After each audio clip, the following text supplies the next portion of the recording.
As new houses are built in the Aboriginal community of Amungana near Alice Springs, community leader Kumali Riley senses a missed opportunity.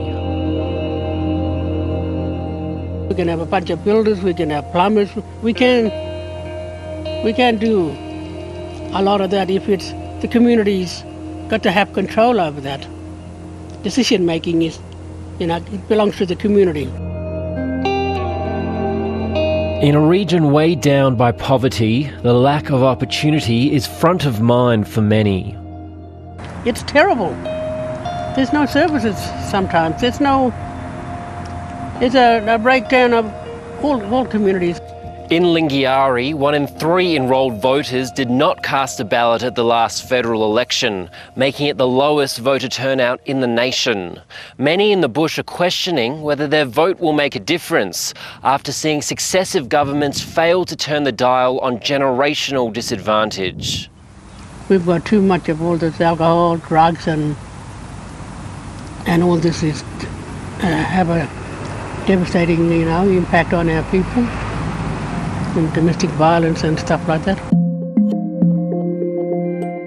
Held by Labor for over 20 years, Lingiari takes in the top end to the outback and covers all of the Northern Territory's remote Aboriginal communities. It's a vast electorate covering 1.3 million square kilometres, or 99% of the Northern Territory. Alice Springs in the centre and Katherine in the north are its two main centres.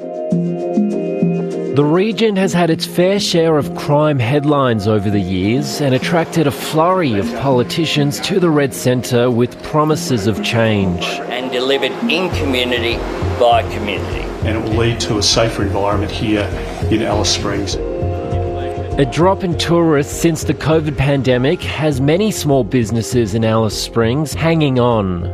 Many of us are on our knees. It's critical for many business owners at the moment.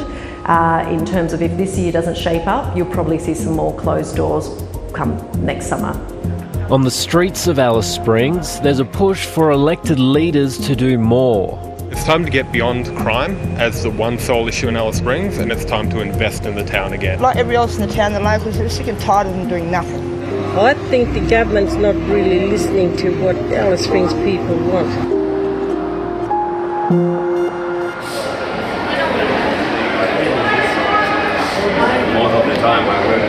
Labor's Marion Scrimgeour is recontesting the seat she narrowly won in 2022.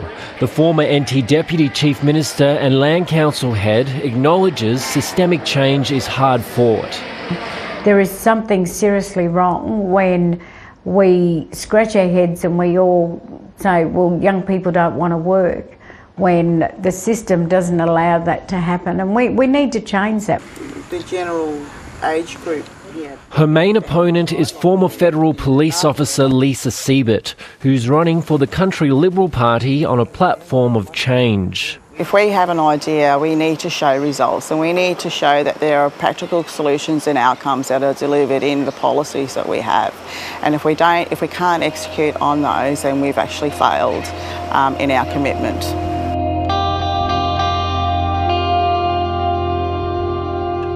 In the bush, where the greatest need exists, leaders are tired of false hope and broken promises. They forget all that, their sweet promises, and they're way back on square one.